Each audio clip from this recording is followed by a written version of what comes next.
Adik-adik remaja 3 yang Tuhan Yesus kasihi, selamat siang, shalom.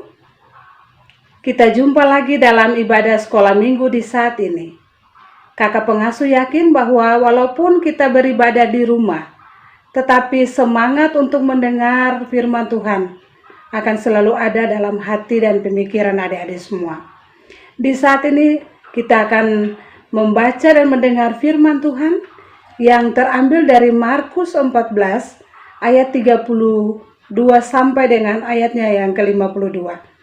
Namun sebelum kita membaca dan mendengar firman Tuhan, mari kita berdoa. Tuhan Yesus yang adalah firman yang hidup di saat ini Tuhan, kami mengucap syukur dan berterima kasih karena Tuhan boleh menjumpai kami lagi untuk ada dalam ibadah sekolah minggu. Kami akan mendengar sebagian daripada berita firman-Mu yang menjadi terang bagi kehidupan dan jalan kami. Sebelum kami membaca dan mendengarkan firman-Mu Tuhan, kami mohon kiranya Tuhan kuasai kami dengan kuasa-Mu yang kudus, agar apa yang kami baca dan apa yang kami dengar dapat tertanam dalam seluruh hidup dan kehidupan kami, dan selanjutnya dapat kami berlakukan itu di kehidupan kami dari hari lepas hari. Mari datang Tuhan Yesus dan berfirman-Lah kepada kami, karena sebagai anak-anak-Mu kami telah bersedia untuk mendengar apa kata firman-Mu. Amin. Pembacaan di saat ini terambil dari Markus 14 ayat 32 hingga ayatnya yang ke-52 di bawah judul di Taman Getsemani.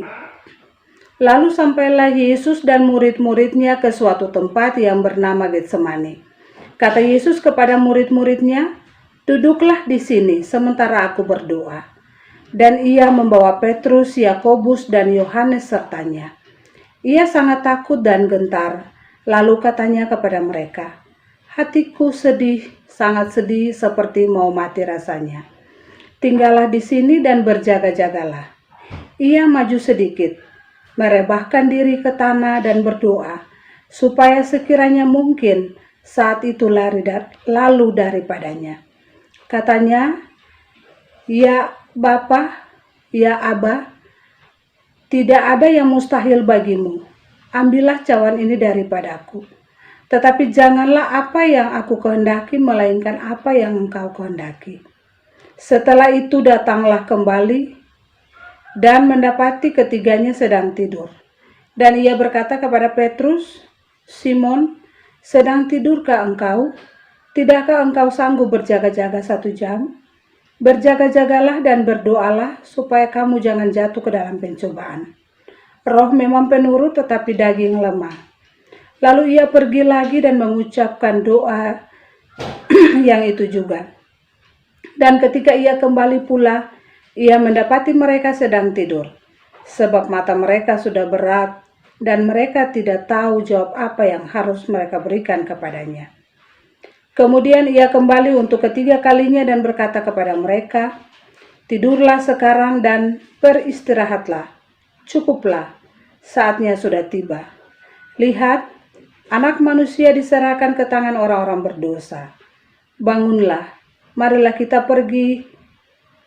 Dia yang menyerahkan aku sudah dekat." Yesus ditangkap.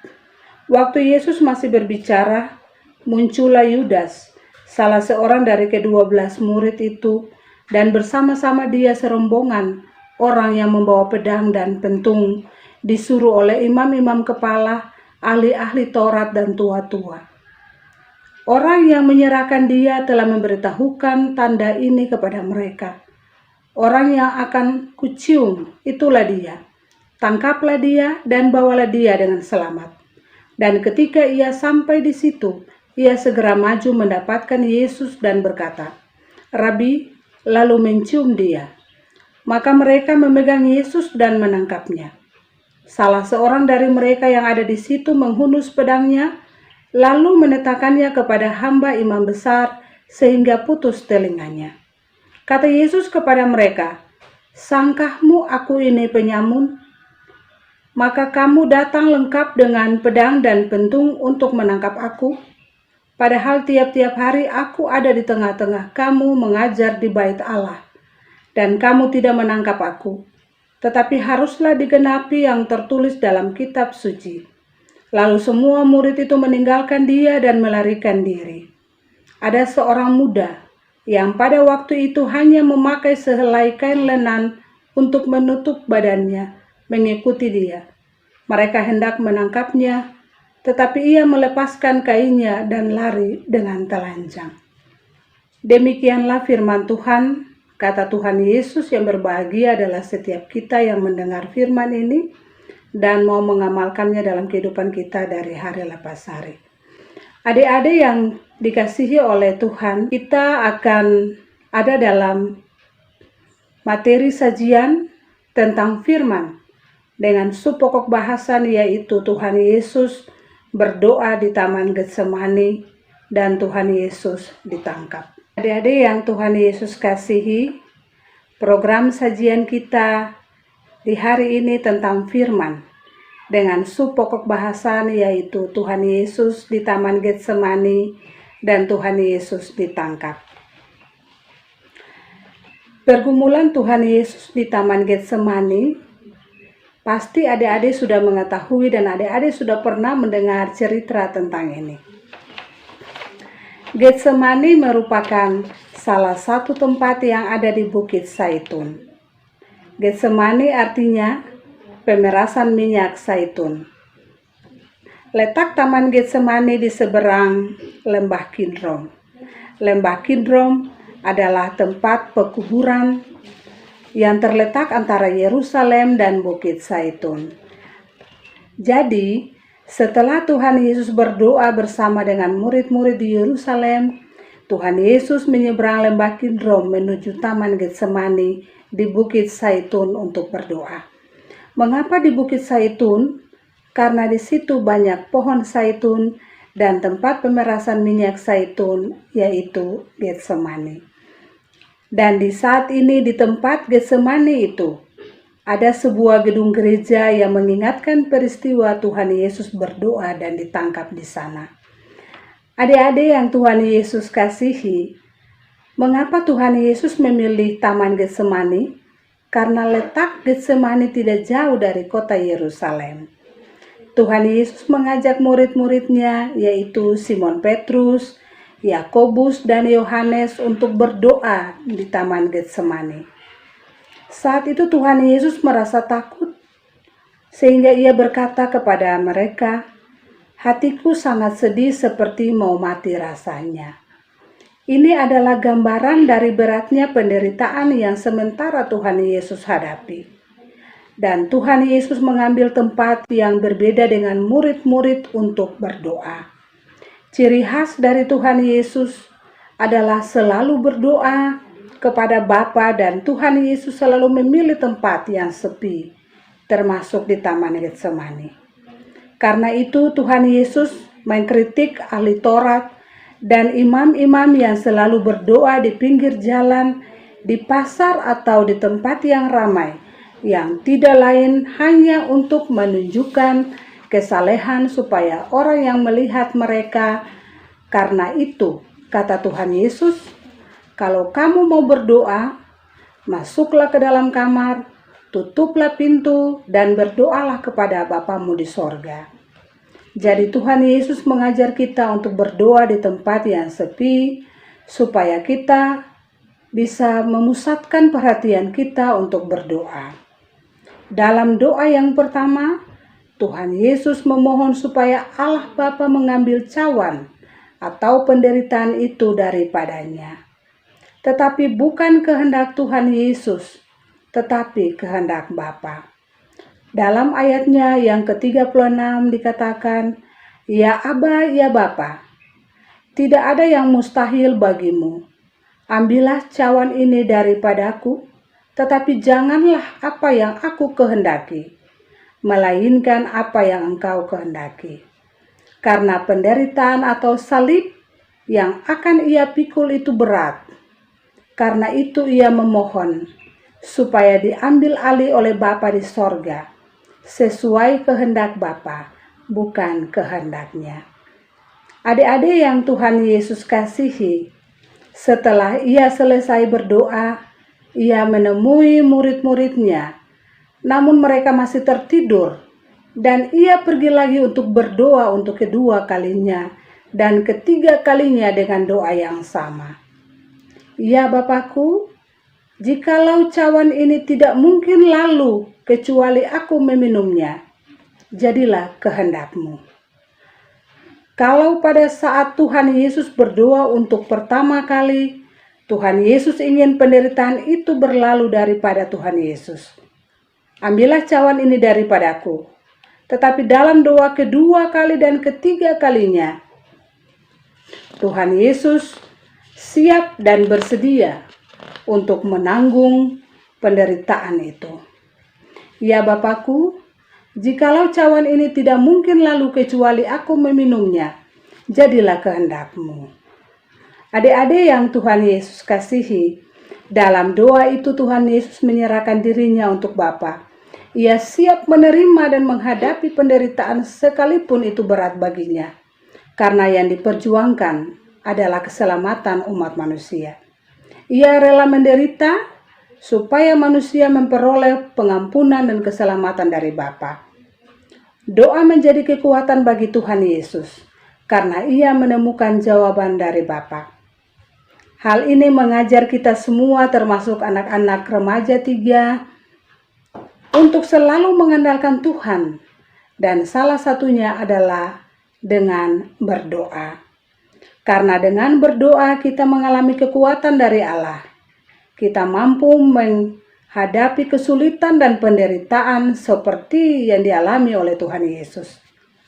Ada beberapa referensi orang-orang yang mengakui kekuatan doa yang kakak pengasuh dapat sebutkan. Salah satunya adalah menurut Thomas Adam. Dia mengatakan bahwa aku tidak saja berdoa ketika sedang berlutut, aku juga berdoa sewaktu aku sedang berjalan. Ada juga yang dikatakan oleh Hanan Moore bahwa doa dinilai bukan dari kefasihannya melainkan kesungguhannya. Bukan menyatakan ketidakberdayaan, tetapi perasaan tentang itu. Bukan siapa yang mengucapkannya, tetapi kesungguhan jiwa yang memohonnya. Jadi adik-adik, kita harus selalu berdoa dan jangan jemu-jemu untuk tetap berdoa. Adik-adik yang Tuhan Yesus kasihi, cerita ini bersambung dengan penangkapan Tuhan Yesus yang karena pengkhianatan Yudas. Adik-adik pasti tahu dan kenal siapa itu Yudas. Yudas adalah salah satu murid dari Tuhan Yesus. Dalam cerita Alkitab, nama Yudas dijumpai 3 orang, yaitu yang pertama, Yudas anak Yakobus yang juga disebut Tadeus. Yang kedua, Yudas adalah seorang saudara Yesus, dan yang ketiga, Yudas Iskariot. Iskariot berasal dari bahasa Yunani Sikarios, artinya pembunuh. Ada juga yang bilang Yudas Iskariot adalah orang Kiriot. Tugas Yudas dalam persekutuan 12 murid adalah sebagai bendahara. Karena itu dia lebih mengutamakan uang. Contohnya dalam cerita Tuhan Yesus yang diurapi perempuan dengan minyak narwastu, Yudaslah yang menentang pengurapan itu karena dianggap sebagai pemborosan, sebab minyak narwastu itu mahal harganya. Adik-adik yang Tuhan Yesus kasihi, Yudas bukan salah satu murid-murid yang datang bersama Tuhan Yesus ke Getsemani, tetapi Yudas datang di sana karena ada kepentingan pribadi yang penuh dengan perhitungan keuntungan. Ia datang dengan kesombongan seorang suruhan ahli. Adik-adik yang Tuhan Yesus kasihi, Yudas bukan salah satu dari murid-murid yang datang bersama Tuhan Yesus ke Getsemani. Tetapi Yudas datang di sana karena ada kepentingan pribadi yang penuh dengan perhitungan keuntungan. Ia datang dengan serombongan orang suruhan ahli Taurat, imam besar, dan tua-tua Yahudi. 3 kelompok ini yaitu ahli Taurat, imam besar, dan tua-tua adalah orang-orang yang menentang Tuhan Yesus dengan semua yang diajarkan Tuhan Yesus. Karena itu, mereka selalu berusaha untuk melenyapkannya. Namun mereka juga takut kepada orang banyak yang mengikuti Yesus. Tetapi kemunculan Yudas dengan kepentingan dirinya untuk memperoleh keuntungan membuat jalan 3 kelompok orang itu menjadi semakin terbuka. Kelompok orang-orang suruhan itu tidak mengenal Tuhan Yesus. Supaya jangan mereka salah tangkap, maka Yudas menandai Yesus dengan ciumannya. Adik-adik yang Tuhan Yesus kasihi, ciuman itu adalah tanda cinta kasih dan persahabatan. Namun Yudas mencederainya menjadi kebencian dan pengkhianatan. Yang ada dalam pikiran Yudas adalah memperoleh uang. Yudas lebih mengedepankan uang dari persahabatan dan kebersamaan. Padahal uang yang dia peroleh itu pun akhirnya dia tidak bisa menggunakannya karena dia terlanjur mati, menggantungkan diri sebelum menggunakan uang itu. Adik-adik yang Tuhan Yesus kasihi, ada pepatah bilang sesal kemudian tak ada gunanya. Itu yang dialami Yudas. Hanya karena uang 30 keping perak dia menyerahkan Tuhan Yesus. Dia menyesal dan berkata, "Aku telah berdosa karena menyerahkan darah orang yang tidak bersalah." Yudas menyesal, sudah terlambat. Tuhan Yesus sudah ditangkap dan disiksa, bahkan akan mati di tiang kayu salib. Adik-adik yang Tuhan Yesus kasihi, cerita Yudas mengajarkan kita untuk tidak menjadikan orang lain sebagai objek untuk kepentingan kita, karena itu tidak dikehendaki oleh Tuhan. Seharusnya yang kita lakukan adalah bersedia berkorban untuk kebahagiaan orang lain, karena dengan begitu kita mengambil bagian dalam penderitaan Kristus yang menderita untuk keselamatan manusia. Nah, dari apa yang telah kakak pengasuh uraikan di atas, bagaimana sikap kita sebagai remaja gereja terhadap penderitaan Tuhan Yesus? Kita sekarang memasuki minggu sengsara Tuhan yang kelima dari 7 minggu sengsara Tuhan Yesus. Penderitaan Tuhan Yesus mengajar kita untuk memahami bahwa sebagai orang percaya kita tidak akan terlepas dari berbagai penderitaan dan kesukaran karena iman kita. Ada banyak contoh yang menggambarkan penderitaan yang dialami oleh orang Kristen karena iman kepada Tuhan Yesus. Sebelum Tuhan Yesus mati di kayu salib, Tuhan Yesus sudah mengatakan hal itu. Dalam Yohanes 15 ayat 18 dikatakan, Tuhan Yesus bilang, "Jikalau dunia membenci kamu, ingatlah bahwa ia lebih dulu membenci aku daripada kamu." Artinya sebagai pengikut Tuhan Yesus, kita juga dapat mengalami kesukaran karena iman kita. Namun kita diajak untuk tetap setia dan berdoa kepada Tuhan, sebab Tuhan tidak akan meninggalkan kita. Yang penting kita tidak melakukan kejahatan. Kalau kita menderita karena iman kita itu baik. Tetapi kalau kita menderita karena kejahatan itu tidak baik. Nah, adik-adik yang Tuhan Yesus kasihi, dalam surat Petrus, pertama Petrus 3 ayatnya yang ke-17 dia bilang, "Adalah lebih baik kamu menderita karena berbuat baik daripada kamu menderita karena berbuat jahat. Sebab kalau berbuat jahat kita akan dicela. Tetapi kalau berbuat baik kita akan senantiasa dihormati oleh manusia dan kita akan tetap diberkati oleh Tuhan." Demikianlah materi yang kakak pengasuh sajikan di saat ini. Semoga apa yang disampaikan di hari ini boleh bermanfaat bagi kita semua, terutama bagi anak-anak remaja 3 yang ada di Jemaat Betel. Selamat hari Minggu, Tuhan Yesus memberkati katong semua. Shalom. Berdoa. Tuhan Yesus yang baik, syukur dan terima kasih kepadamu Tuhan kami naikkan, karena Tuhan boleh memberikan kesempatan kepada kami untuk ada lagi dalam ibadah sekolah minggu ini Tuhan. Kami yakin dan percaya bahwa walaupun kegiatan ini dilakukan secara online, Tapi kami yakin dan percaya bahwa Tuhan akan senantiasa ada bersama dengan kami. Tuhan memberkati pendidikan kami dengan apapun yang kami lakukan di tengah-tengah kehidupan ini. Kiranya Tuhan ada bersama dengan kami maupun orang tua kami juga Bapa. Lalu Tuhan Yesus, sebelum kami mengakhirinya, kami mohon berkat penyertaan-Mu. Kiranya kasih karunia dan damai sejahtera yang berasal dari Allah Bapa, dari Tuhan kita Yesus Kristus, lewat tuntunan Roh Allah yang kudus senantiasa mau tinggal menyertai kehidupan kami semua, anak-anak asuhan kami, jemaat kami, jemaat Betel, hari ini terus kekal sampai selama-lamanya. Amin.